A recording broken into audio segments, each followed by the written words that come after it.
Greetings, welcome friends. This is our Wednesday meditation and talk. We're being webcasted on my YouTube and Facebook pages and also IMCWs. We'll begin with a meditation, and you might want to take some moments to intentionally arrive in presence.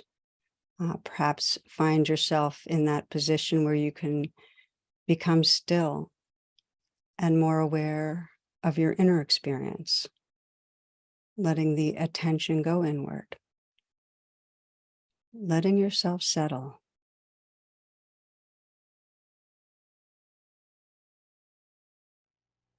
Scanning through the body and noticing if there's any areas of tension or tightness.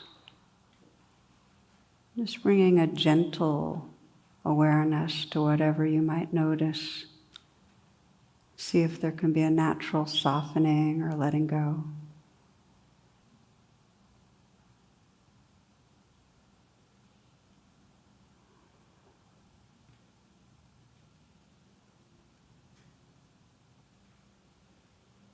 It's helpful to feel the area around the eyes. The more we're thinking, the more the little muscles around the eyes tighten. Just intentionally soften the eyes. You might imagine orbs floating in a pool of water. Let the brow be smooth.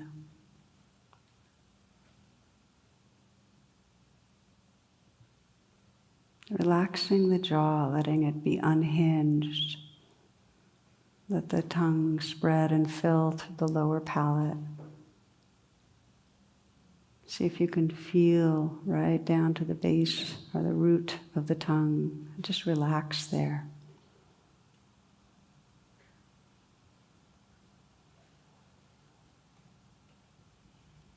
Aware of the sensations in the gums and the teeth and the lips. Letting the lips be in a very slight smile, a half smile.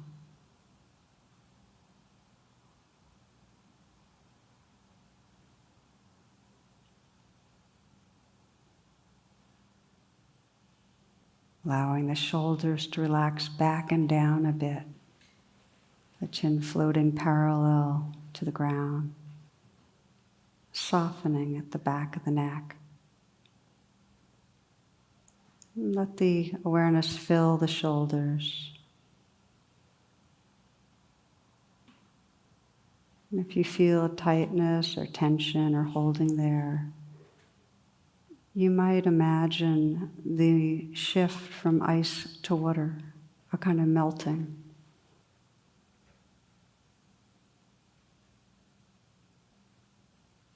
And then water to gas.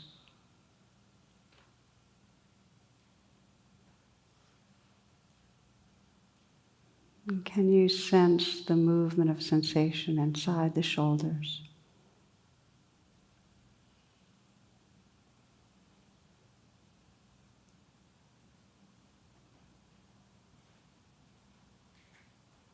Allowing the hands to rest in a very easy, very effortless way. You might soften the hands and then soften even a little more. And then feel them from the inside out.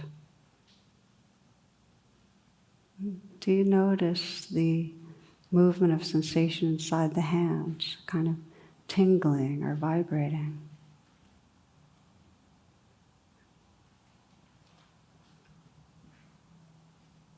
You can bring the same sensitivity or intimacy with sensation throughout the whole body. Letting the chest be open. And then feeling from the inside out the region of the heart.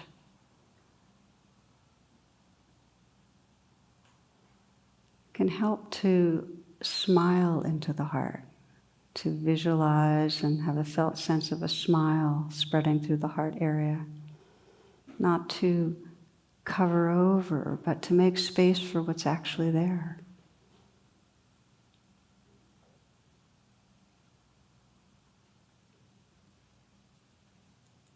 What's the inside out experience in the region of the heart?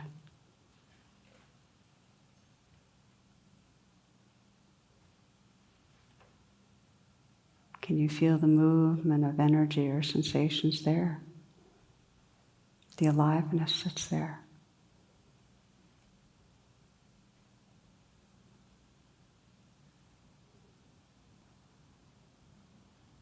Relaxing down the torso, letting this next breath be received in a softening belly. This breath. And now this one. And again.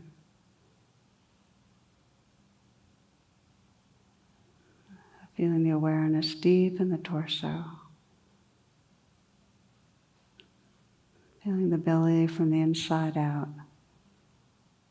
Again, you might allow the curve and felt sense of a smile to fill that region.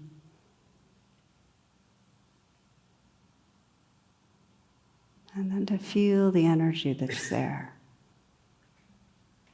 What's it like? Is there movement? Aliveness?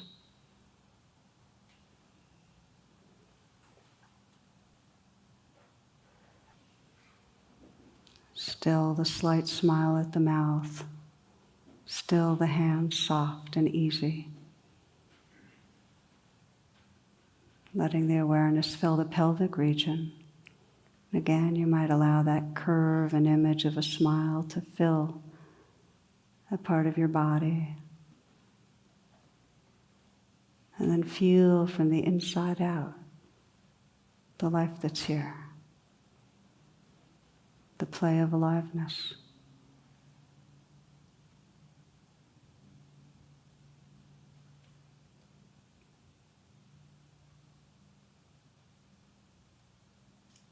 Hands still soft. Can you sense the length and the volume of your legs?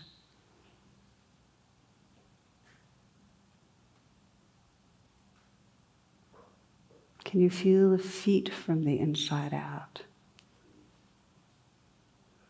And is there movement and aliveness of sensation there?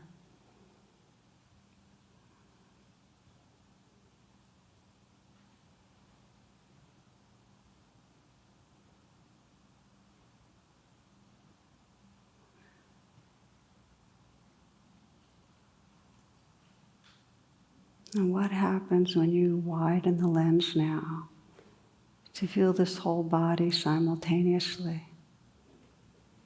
A field of sensation.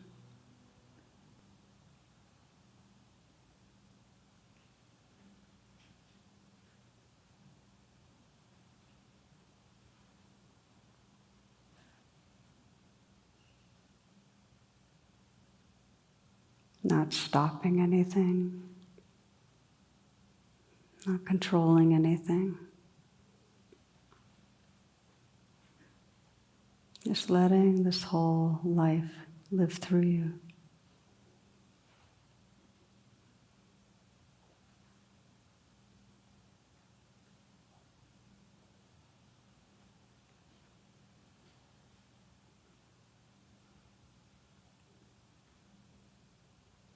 Receiving life in awareness.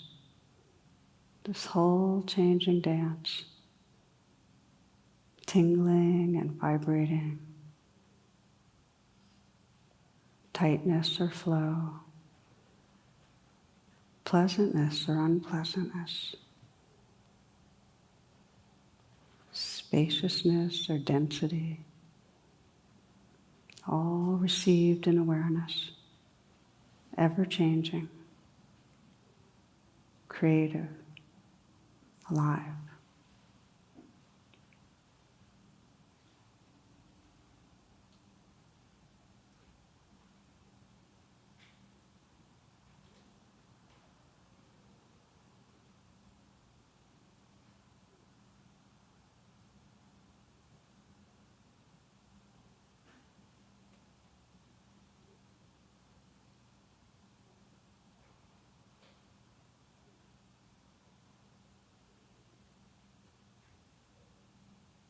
including in this dance of aliveness, the symphony of sound.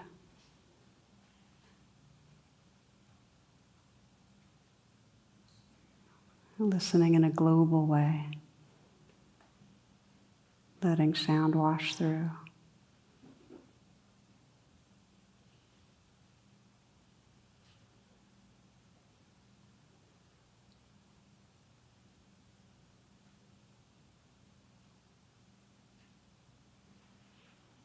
Awareness, receiving sound, sensation, feelings. Just relaxing back, letting everything happen, letting this life live through you.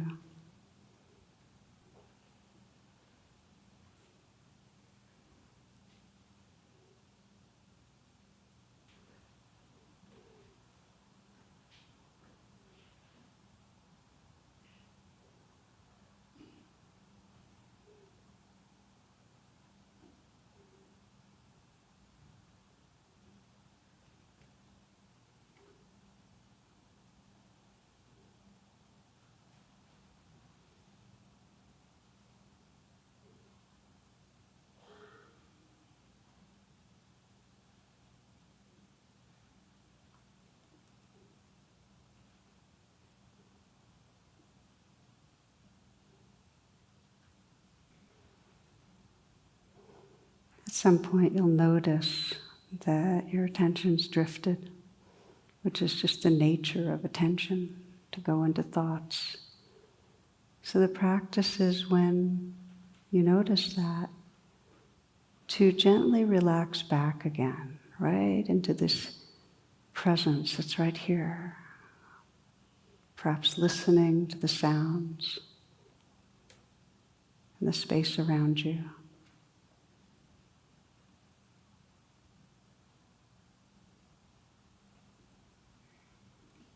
Perhaps relaxing a bit the body, softening the shoulders, the hands, the belly, the heart.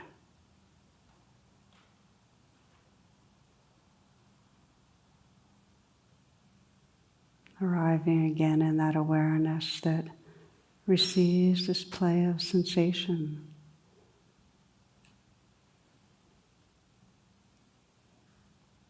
The silence that's listening to sound.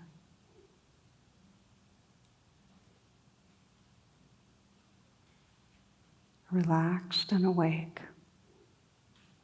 moment to moment.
Sometimes it helps to inquire, am I dreaming right now? Am I in a trance of thinking? Without any judgment, if you notice the veil of thoughts, again, relax back.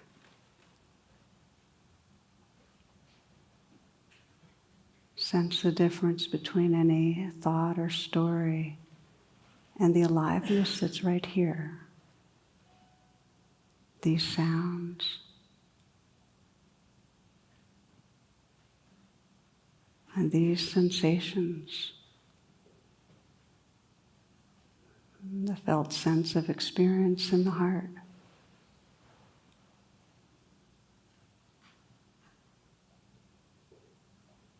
Relaxing back into the awareness that's receiving this life, moment to moment.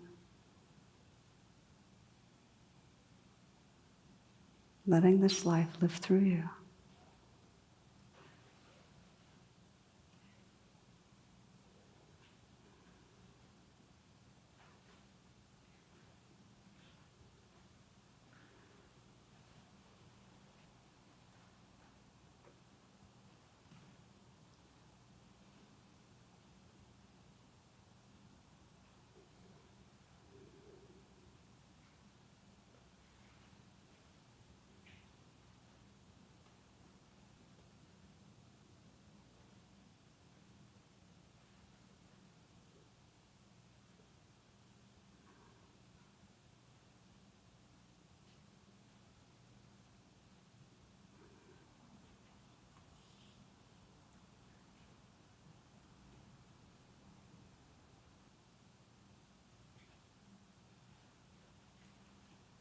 As a way of closing, gently bringing the attention to the area of the heart.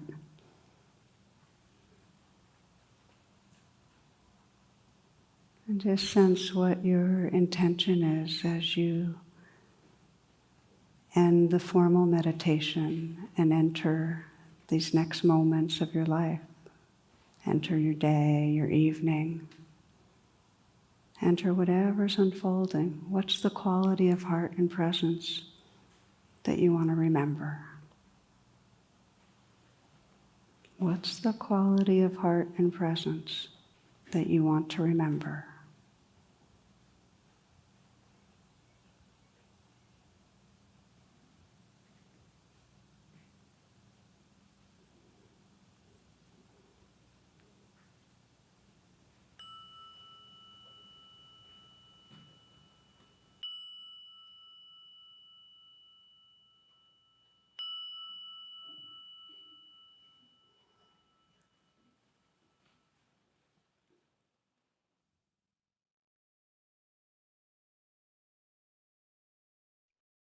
Gently coming back now, shifting from the formal meditation to informal mindfulness, perhaps moving around a little, still aware, still awake.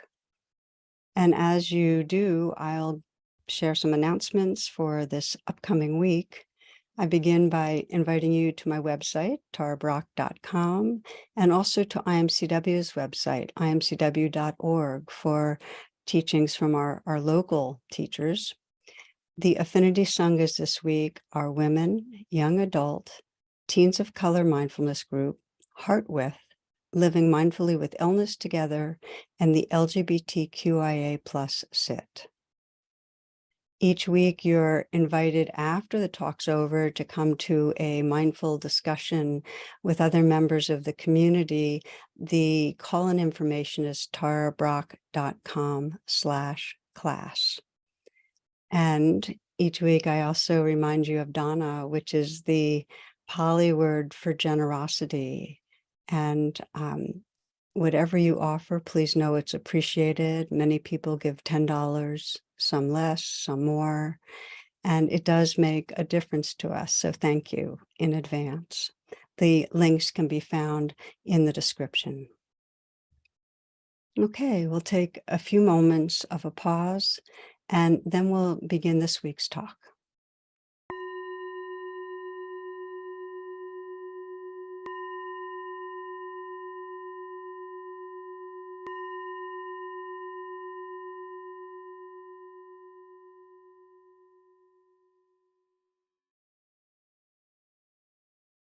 Namaste, friends. Welcome and thank you for being with us.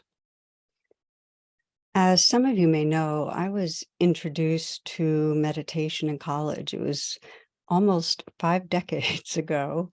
And one of the most central teachings the one that arises over and over again, is that we heal and awaken through an embodied mindfulness. We awaken through our bodies. And the reason I keep re-encountering is there's such a strong trance. It's very deep in our culture. One teacher was asked to describe modern society, and his response was, lost in thought.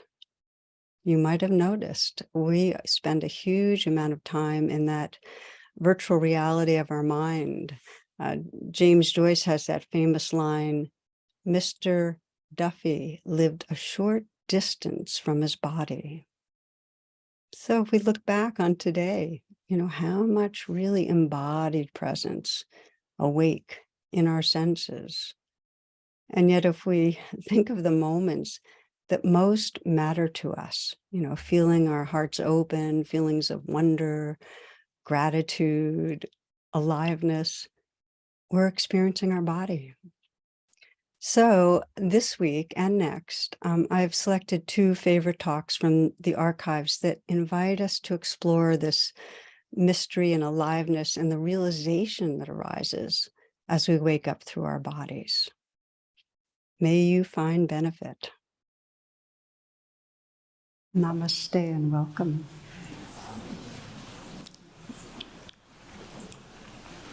I got an email from a friend of mine in the community here in Washington. She's a social activist. She's done a lot of wonderful anti-racism work, and also a teacher and a healer. And she described in her email how she was reconnecting with her senses, her sensuality, her body, her aliveness, and that this was the heart of her practice of self-care for the season. She writes, my showers are hotter and longer.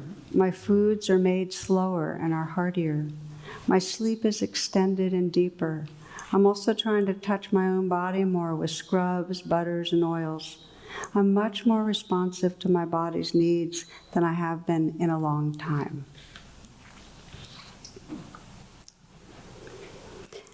We need to be awake in our bodies, to be awake in our hearts, to really take care of ourselves and others, and really to celebrate life. We need to be here in our senses. One woman describes, who's teaching art at a college campus, her daughter asked her what she did, and 7-year-old daughter, and she said, well, I teach art. And her daughter looked at her incredulously, and she said, you mean they don't know how to draw? And I thought that was perfect. You mean they forgot? Our bodies know how to dance and sing and to give birth and to make love and to die. Our bodies know how to do all of this, to mourn, to celebrate. And we leave our bodies regularly. John O'Donohue writes, our bodies know that they belong to life, to spirit. It's our minds that make our lives so homeless. So this class and the next, I'd really like to explore coming home to our senses, and it's a theme I loop back to again and again, because in my own life and pretty much everyone I know on the path, it's the home base. It's like no matter what practice we think we're doing, and I mean, it doesn't matter what religion, what particular style of meditation, if we're not awake in these bodies, we're not going to be able to respond to our world with love, with compassion, with intelligence, with wholeheartedness. So I thought I'd begin with an article that came out a couple of years ago that I liked, called Hurry Up, Get More Done, and Die. And it's written by Mark Morford, who's a San Francisco columnist. He goes, your terrifying word of the day is microtasking. And it comes by way of a relatively humble, ostensibly helpful article I read via one of those little blogs that exists to tell you a million ways to tweak and hack your entire existence to gain maximum productivity, efficiency, and improved overall time management. Because, well, if that's not the true meaning of life, of this manic American life, what is? The advice was horrifyingly simple. When you find yourself pausing in between normal projects and work tasks for anything more than, say, 30 seconds, why not take those tiny moments and, well, do more things? I mean, you're just sort of sitting there, right? What sort of things? Fast things, little things, otherwise inconsequential things you don't care about otherwise, like clearing your junk mail, refilling the stapler, changing your voicemail message, retweeting somebody's Twitter blip. We are, by and large, utterly terrified of silence, stillness, spaciousness, the doing of nothing, so as to feel the totality of everything. Meditation, for most, is disquieting and strange. Deep quiet feels weird and dangerous. Avoid aching to be filled.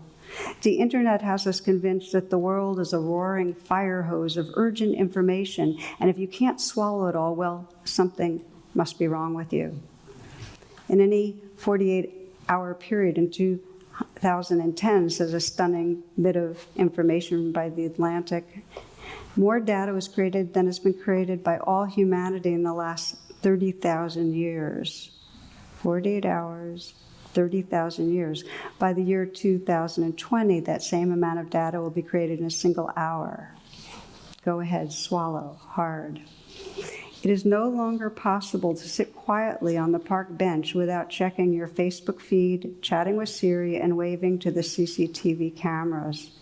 It's no longer possible to be astonished at the wonder of your footfalls along the forest path and not to feel the urge to check email, find the nearest Starbucks, hipstamatic the hell out of that beautiful fallen tree. You cannot just sit in your car along a quiet country road without the GPS beeping that you took a wrong turn as one star politely blows up your car. How easily we forget. Time expands, time contracts. Work will swell or diminish to fill a given space. You can do 10 things in an hour or one thing in 10.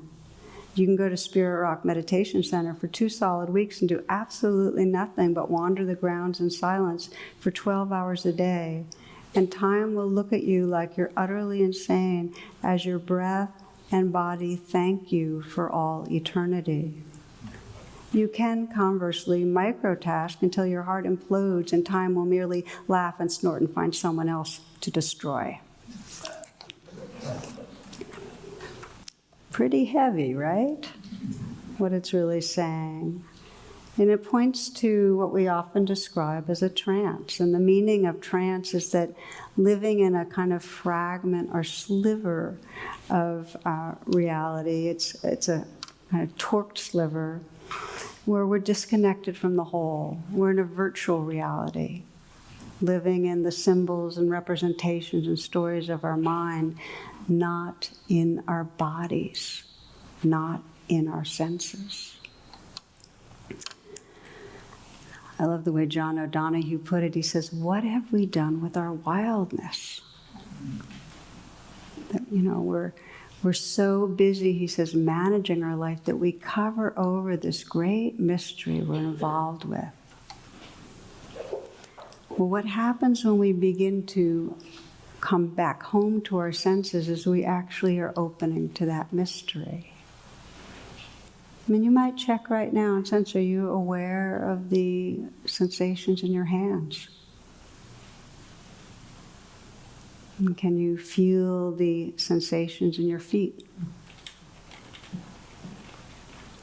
In your chest? In your belly?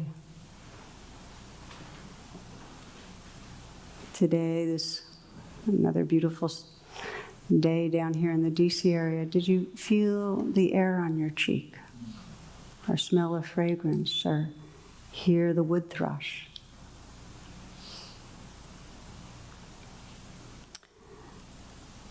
Did you listen to another person and kind of sense into what might be going on for them? This is the magic of aliveness, when we're actually inhabiting our body with awareness. This kind of engagement.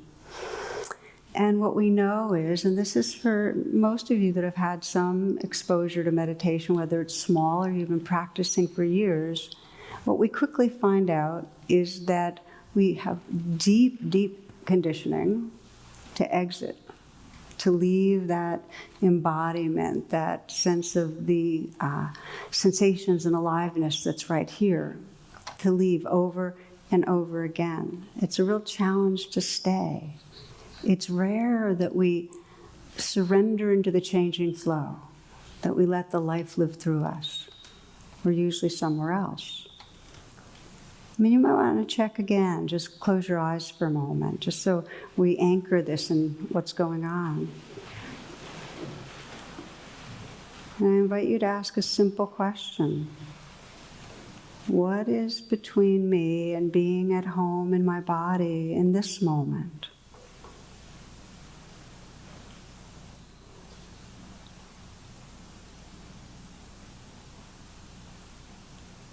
Is my awareness filling my hands, or am I just aware of having hands?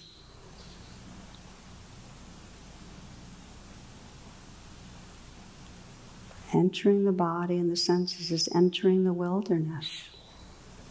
It's a realm that's changing, raw, intense, sometimes pleasurable, sometimes painful. It's out of control. Can you feel the vibrations of aliveness in you? Can you feel your heart?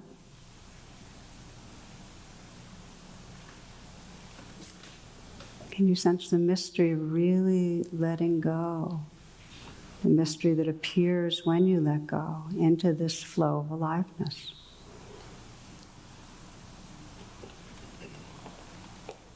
What could be more amazing?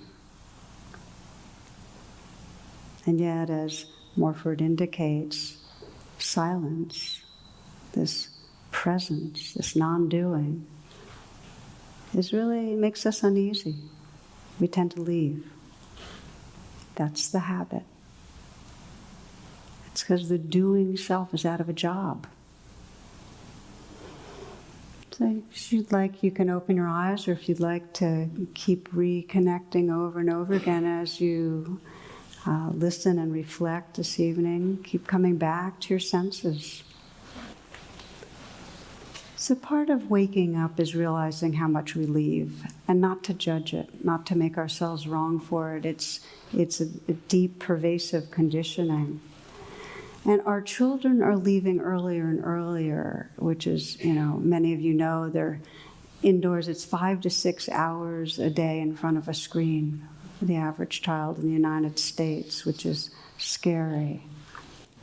Story of a little boy who proudly announces in kindergarten this cat had kittens. He says 3 females and 3 males, and then some of the kids or the teachers say, "Well, how'd you know?" And he said, "Oh, my father turned her over. The label is written on the inside." Well, how much connected are our kids with living and dying and nature? I've heard that our children are outside 50% less than prior generation. The obesity rate in children has tripled since 1980. Tripled.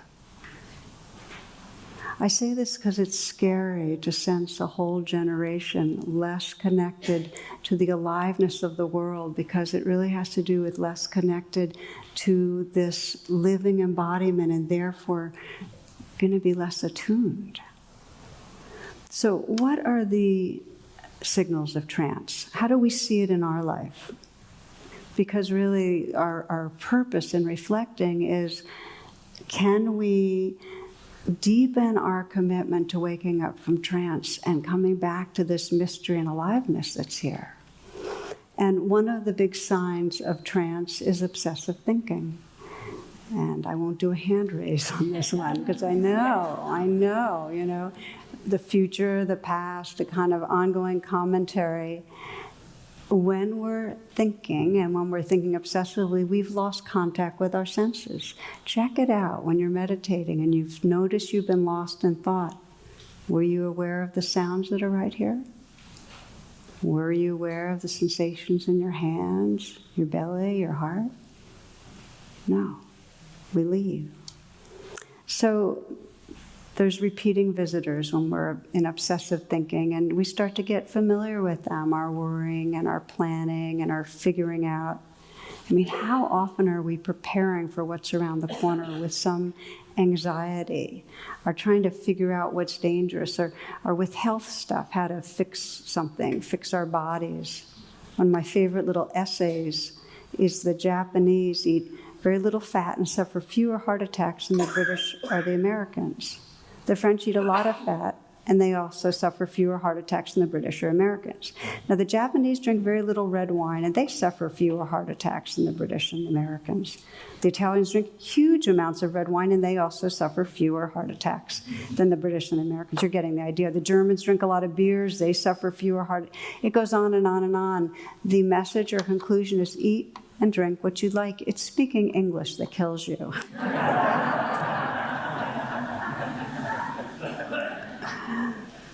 So, obsessive thinking, we're gone. We leave our senses. We leave our aliveness. Judgment. Judgment's another big one. How many moments in some way is our mind computing that you're wrong, you're bad, you're falling short, you should be different, or I'm wrong, I'm bad, I should be different, or something's wrong, should be different. Many, many moments. And in those moments, we're not attending to the life that's right here now. As I always say, should is a major flag if you're trying to wake up out of trance. Third way I'll mention, distracting and numbing ourselves. We have behaviors that we use to get away from the rawness that's right here. And whether it's misusing and abusing food or drink or drugs, or being online the way we are addicted to being online, we're leaving ourselves. And then the fourth way I want to mention is just the sheer degree of speed.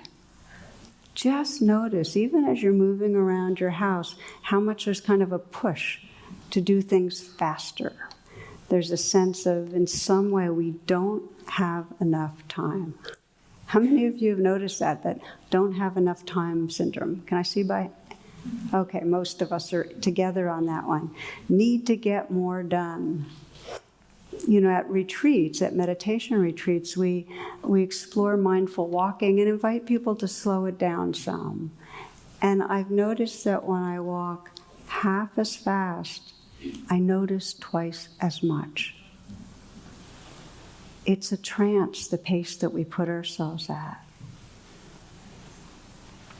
One woman got a diagnosis of, I think it was stage 4 breast cancer, and was told she had a year to live. And she had a 2-year-old son. And her mantra became, I have no time to rush. And I think that if we all took that one on, because, you know, who knows? Even if we have not 1 year, but even if we have 20 years, if we're rushing through them, it's the same effect. We get to the finish line, and what happens? We've skimmed over the surface of life. No time to rush. Okay, so our basic ways of trying to control experience, trying to manage our lives, as John O'Donohue says, you know, and we cover over the mystery by we obsess, you know, we judge, we distract. Okay, we rush. And in those moments of doing that, we've disconnected from that wholeness that really is where our freedom is.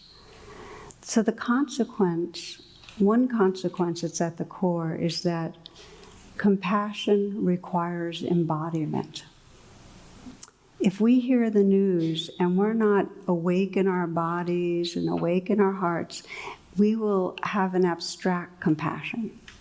We'll hear about the famine that's still in Sudan and go, oh, how terrible.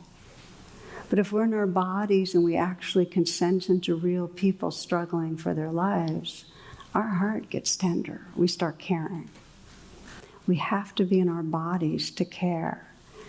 We have to be in our bodies so that when someone else is having trouble, we can actually resonate with it. I mean, there's literally a neural nexus that includes mirror neurons and other parts of this kind of social networking in our brain that's able to attune, that doesn't get activated unless we're fully here. And you know it. You know, I can speak for myself. When I'm busy, when I'm on my way somewhere else, my heart is not responding tenderly to what's right in front of me. We need to be embodied. In order to be intelligent, to touch our natural wisdom, we have to be embodied. We have to be here so we can see clearly what's right here. We can't see the life that's here if we're off in ideas about things. You know, one of my favorite myths from the King Arthur legends, it's the myth of Percival. One of the knights comes upon what's called a wasteland. And in the wasteland, people are basically in a trance. And the king's in a trance. And the whole place is basically, the land is not thriving. Everything's dying away. The king is dying. And it's because people in that trance have forgotten their connections with their body and with each other and with the earth. It creates a wasteland. And so that makes me think of our world.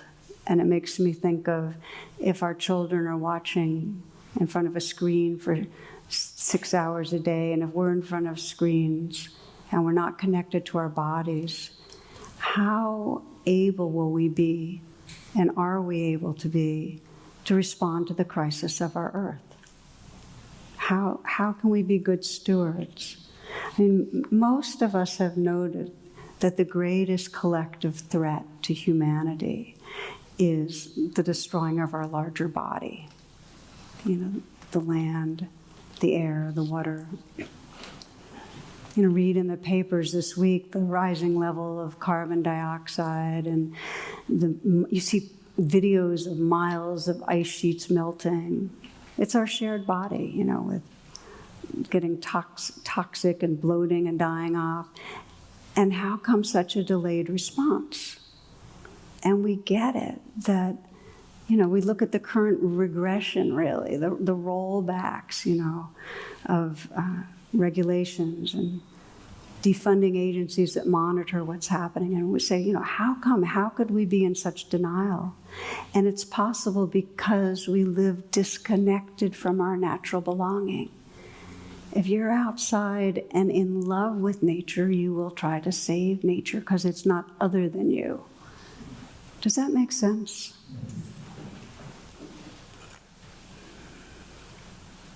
It's similar with each other. You know, if we're awake in our bodies and hearts and attuning to each other, we will not do things that cause injury. It's not just compassion that we lose touch with when we're in a trance. It doesn't just cut off the suffering from our awareness, it also cuts off the beauty.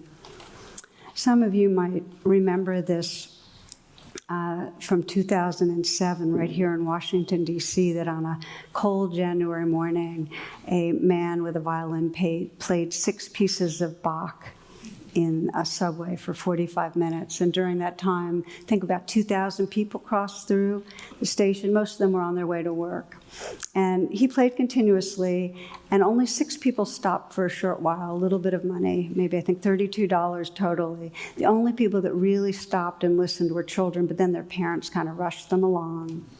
So he finished playing and silence took over, and no one noticed, nobody applauded, and no one knew that the violinist was Joshua Bell. And that, you know, he's one of the greatest musicians in the world. He was playing one of the most intricate pieces ever written on a violin worth $3.5 million, 2 days before he'd been at a sold-out theater in Boston, seats averaging $100 a seat. So this is a true story, and I think it's one of the best social science experiments that I've heard in history.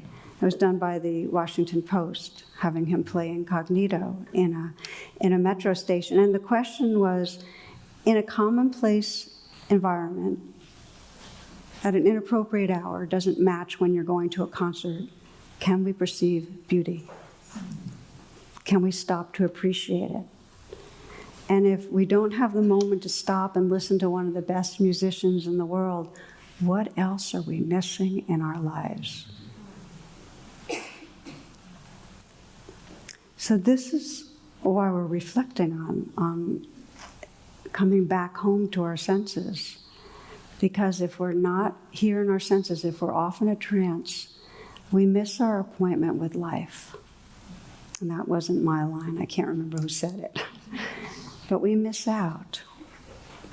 I mean, you might consider for yourself for a moment, and this is a kind of inner reflection,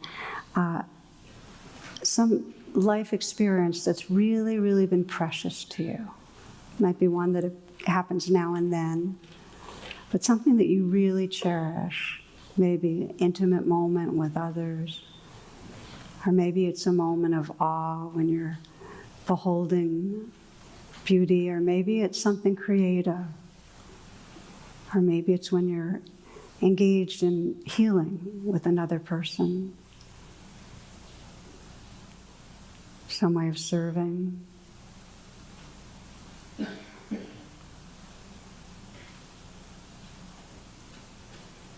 What are the moments that if you were looking back at the end of life, you'd really say, wow, this was being fully alive in these moments. This had magic.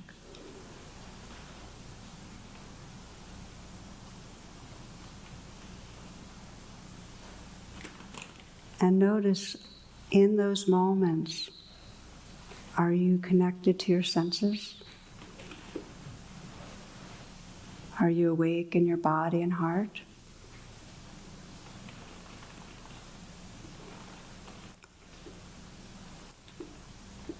Again, if you'd like to keep your eyes closed, it's fine. I remember for myself one of the first conscious moments that I said, wow, this is what sacredness is. And I was a junior in college, and I had just done a yoga and meditation class.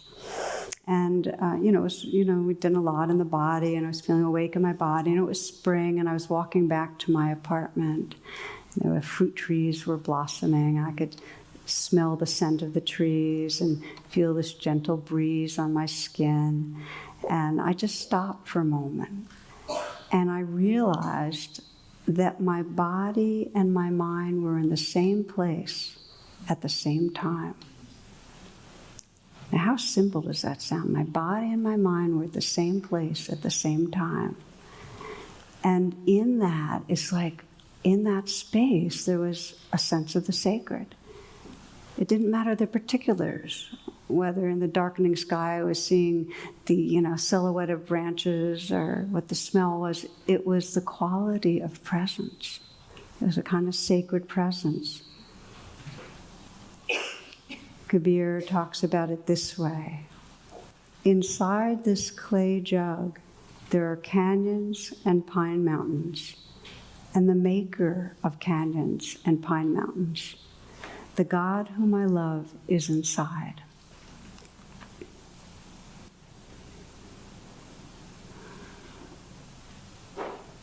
So our pathway to the sacred is through the aliveness that's right here.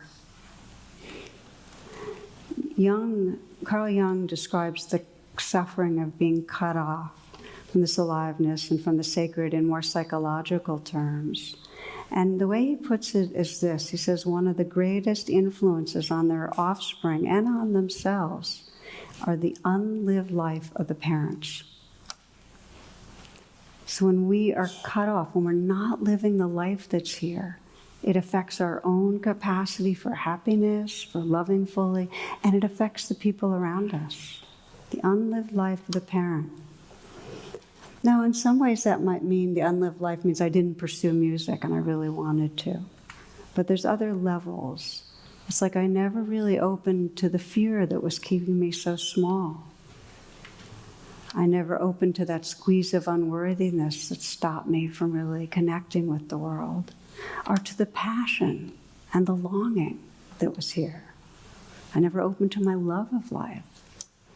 unlived life. I never opened to the spirit that was just manifesting through this body. So that's what trance means.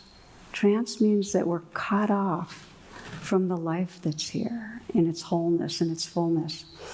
And you can check your own life and senses. I've talked to so many people who have a kind of sense of disappointment in how their life's going, that it feels thinner than they had imagined or wanted. And that might not be the exact language, but it has that sense.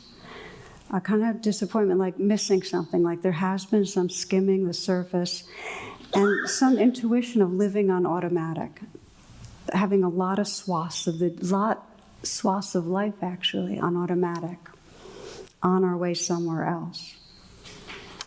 So there's this important inquiry, because there's a way in which we're trying to get away from the moment, and a way in which we know the moment is our portal to being fully alive.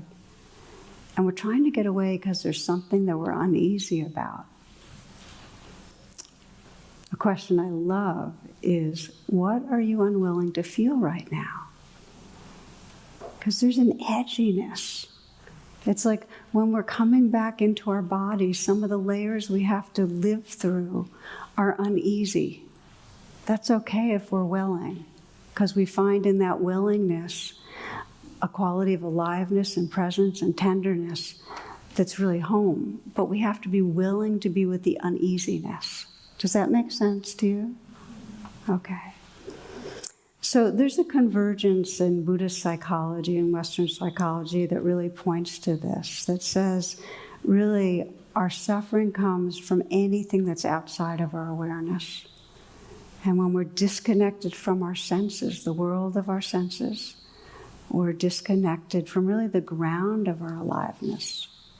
So I want to circle around and say that one of the main ways we go off in trance is we have this kind of anxious thinking that's always trying to figure out what's going on and figure out how we can be more comfortable or get something more done or in some way protect ourselves. And that, Carlos Castaneda put it this way, he said, you talk to yourself too much, you know.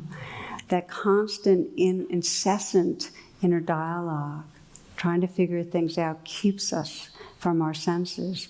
And that doesn't mean that we shouldn't take time to plan and figure and analyze and contemplate. It just means not to overdo it so much. This is Chogyam Trungpa. He's a Tibetan teacher. He says, as long as we're trying to figure out how we can escape from our present situation, we can't notice much about it. Only when we feel that this is it, this is how it is right now, without any clutching towards something different, will our intelligence really come alive. Now, this is an important understanding, that our trance is always trying to make things different, try to have something be better, try to avoid what can go wrong. And what he's saying is, it's only when we say, this is how it is right now, that we can come into an authentic presence with the moment and discover the wisdom that comes when we're contacting what's here. Otherwise, we're cut off from our intuition and our intelligence. You know, I saw this really clearly with a young woman I was working with some years ago. We were exploring how she might navigate this new relationship she was in. And she told me she'd made so many mistakes in the past that she didn't feel like she could trust her intuition. So we started to investigate kind of the patterning. And what we found out was, in much of the time in the past, she'd get involved with somebody and she was spending most of her moments trying to figure out what was really going on, running stories about how she should act, or interpreting how the person she was with, what was behind what they were doing, trying to sense how really the best response for things were, judging. She was living in that trance. So what we started practicing was recognizing the storyline about analyzing the relationship and coming back into her body, actually checking with her body as to how things were. And what she'd find a lot in her body habitually was insecurity and anxiety. Because if you pause in the middle of a trance and you say, what's going on in here? Very often you'll find the anxiety that was driving the trance. That's okay. Hang in there. Because if you stay with the anxiety, you'll start discovering the presence that's much deeper. And so for her, she opened to the anxiety that was there. She brought it, recognizing and allowing it to be there. And she just started using the language, this belongs. Like, not to make it wrong. Because you see, if we make our anxiety wrong, we can't come into relationship with it, and there's no healing. But if we say, oh, this is another wave in the ocean, this belongs, then we can actually bring an authentic presence to what's there and discover a larger space of who we are. So she just say, this belongs, and bring compassion to it. She also started seeing there was excitement there, and that she sensed some possibility and sensed feeling enlivened. And then she was able to start bringing her partner into awareness, because she's much more embodied, and sensing his insecurities too. And then being able to start naming what was going on in communication from a more embodied place, they opened up a relationship that was much more real and intimate than what she had experienced before. And what changed? She just kept stepping out of the trance that creates a division between us and others, contacted her body, and had the courage to stay with what was there. And in that staying, she had that quality of presence she could communicate from a different place. So in a way, the teaching is that reality, our senses, what they're experiencing, is a true refuge. If you're caught, you're confused, you're replaying old patterns, come right into the moment, this breath, this body, these feelings. When we do, we start waking up our compassion, and we also start waking up the part of us, like in her, that was feeling possibility and excitement. I love this story from Maurice Sendak. He says, once a little boy sent me a charming card with a little drawing on it. I loved it. I answer all my children's letters, sometimes very hastily, but this one I lingered over. I sent him a card and I drew a picture of a wild thing on it. I wrote, "Dear Jim, I loved your card." Then I got a letter back from his mother. She said, "Jim loved your card so much, he ate it."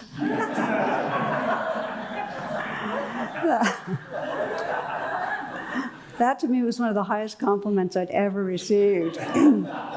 He didn't care it was an original Maurice Sendak drawing or anything. He saw it, he loved it, he ate it.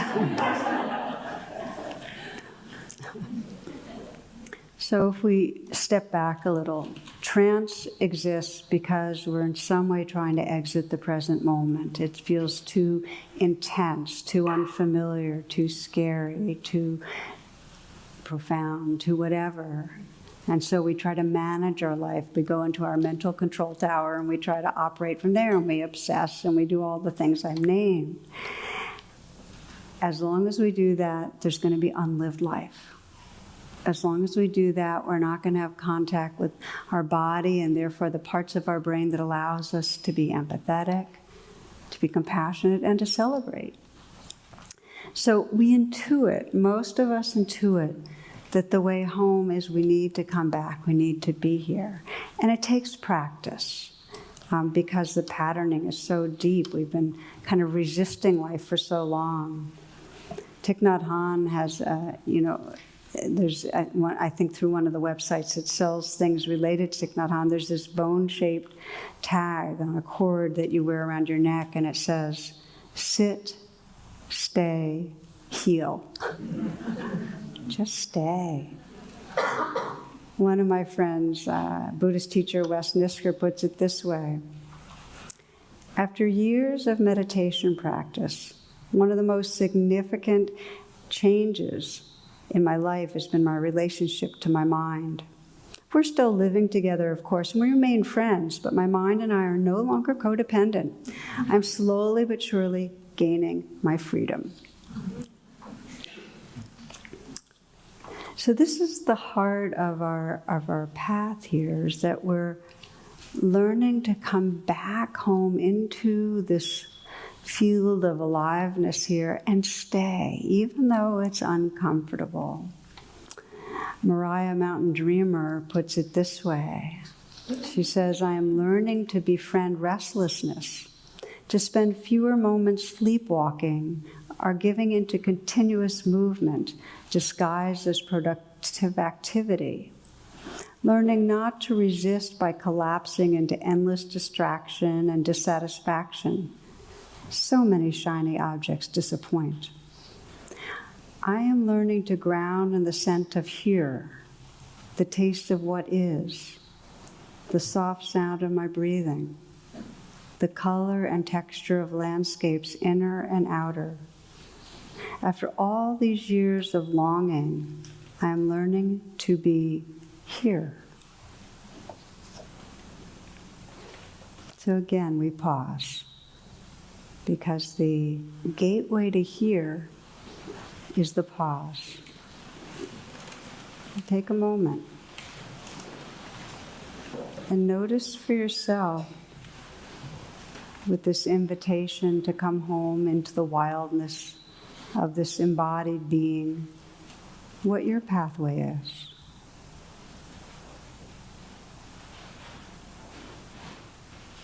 What helps you to really connect with the aliveness that's here?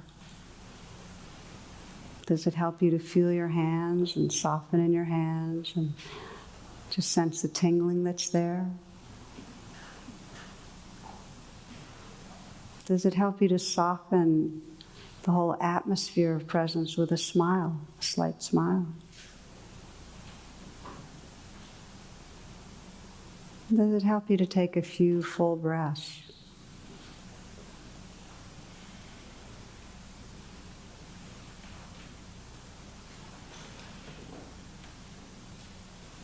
The grounds of everything we cherish, of healing, wisdom, love,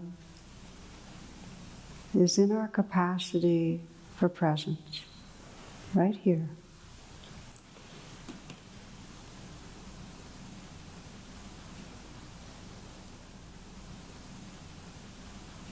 Again, you might stay with your body, stay with your heart. If you'd like to open your eyes, you can or not. In one story going around about a 4-year-old child, his next door neighbor was an elderly gentleman who had lost his wife. And the little boy noticed the man was outside on his porch crying, and he went into the yard and he climbed onto his lap and just sat there. And his mother looked over and saw her son and the old man sitting together. And when the child came home, the mom asked what it was he said to the neighbor. And he replied, I didn't say anything, Mommy. I just helped him to cry.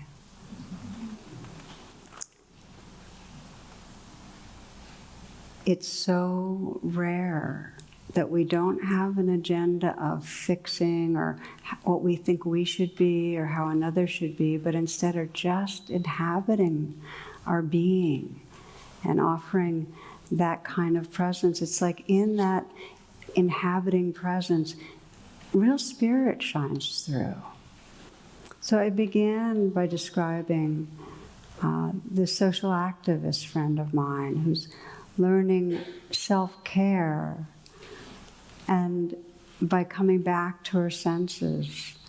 And I've seen so many through the decades in whatever domain, whether it's, immersed in family or immersed in activism or academia or healing or whatever it is, find that it's by coming back again and again, courageously, persistently, regularly, learning to be in the life that's right here, that actually deepened their capacity to serve and live in whatever field they were in. It's like this wildness The wilderness is our nature.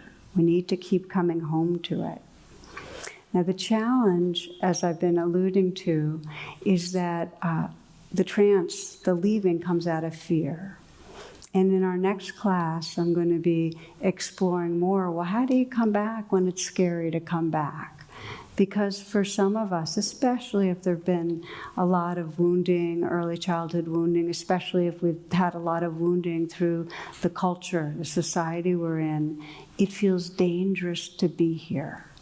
So I want to name that and acknowledge that and know that it takes a very gentle, gradual entry. Often it takes support, that it's not a judgment. If you've been listening and thinking, well, I live from here up, it's very hard for me to even feel my body, it's not your fault. I mean, that is our instinctive response when something feels too much.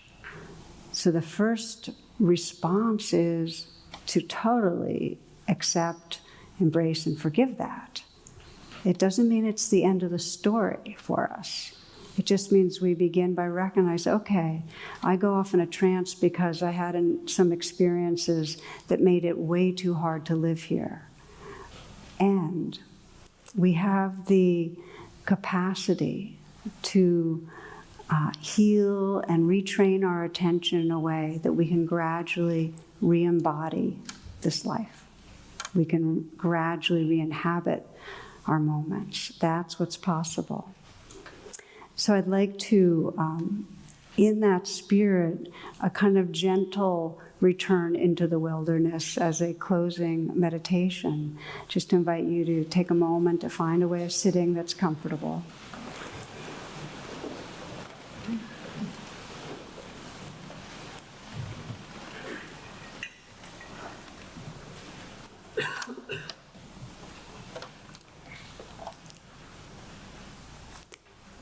And this is what I consider an applied practice, where you can, through the day, do a mini version of it. When you find yourself speeding along or caught in judgment or obsessing.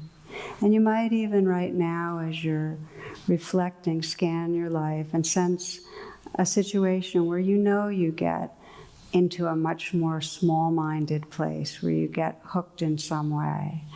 Whether it's racing towards a deadline and knowing that your very speediness makes you inaccessible to others, or getting caught in judgment, or anxious circling of worry in the mind. You might think of a situation where that arises repeatedly, where this is the case.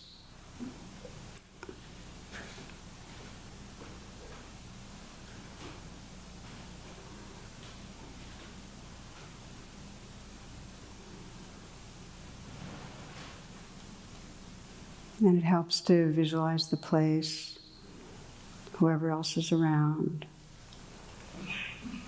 And know that in the moment, you may only be able to touch in for just a brief window into awakeness and into your senses.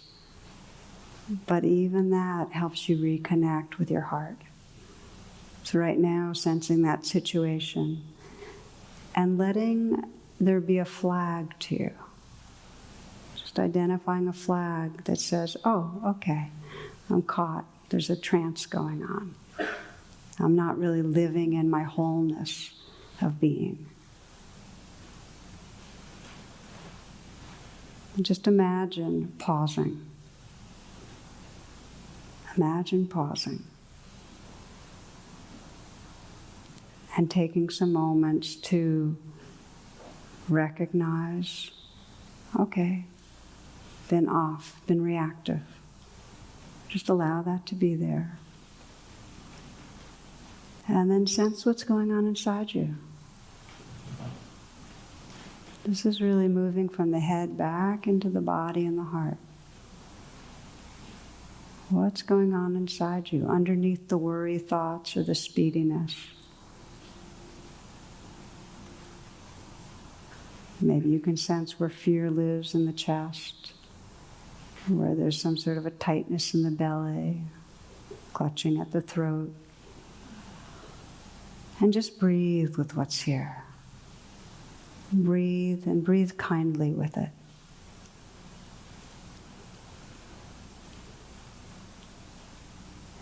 And as a way of keeping yourself company, if it helps you to put your hand on your heart, just feel yourself right here.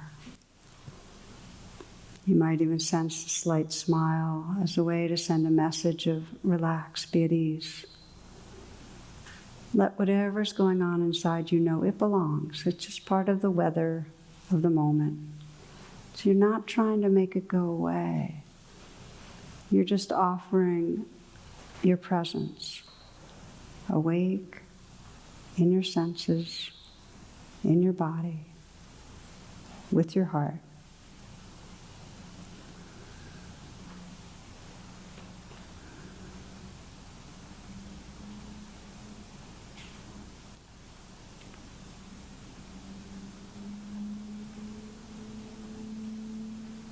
And just notice the possibility of the shift you can experience from the harried person or the victimized person or the speedy person, whatever it is, to this presence that's right here. Sense the presence that's right here. And you might drop all ideas of the situation or anything else, let that all recede into the background, so that you're here, right here in this moment. See if you can relax with the life that's right here. A radical, direct contact, opening to and relaxing with the changing experience of life.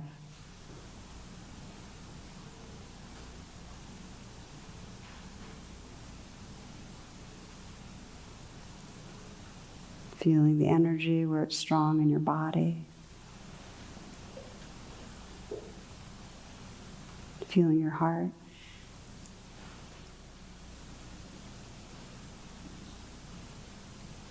Sensing the sounds and the space around you.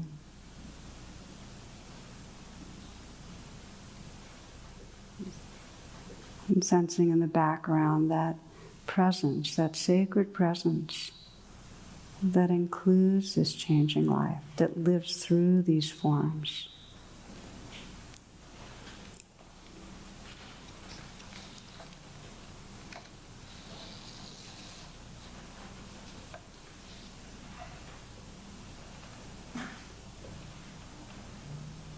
It's relaxing back and listening as we close this with a poem from Mary Oliver.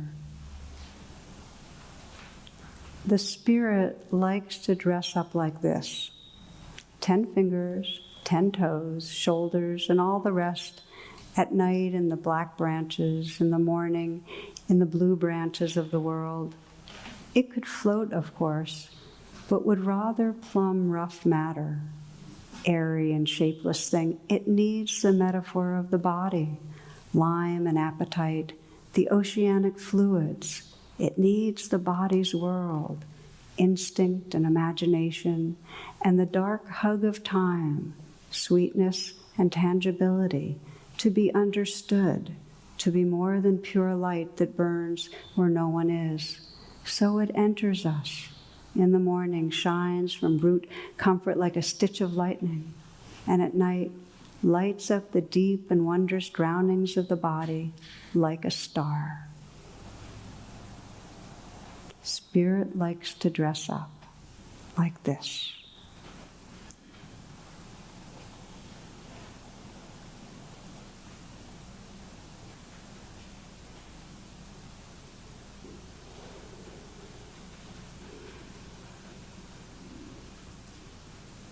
Namaste, and thank you for your attention.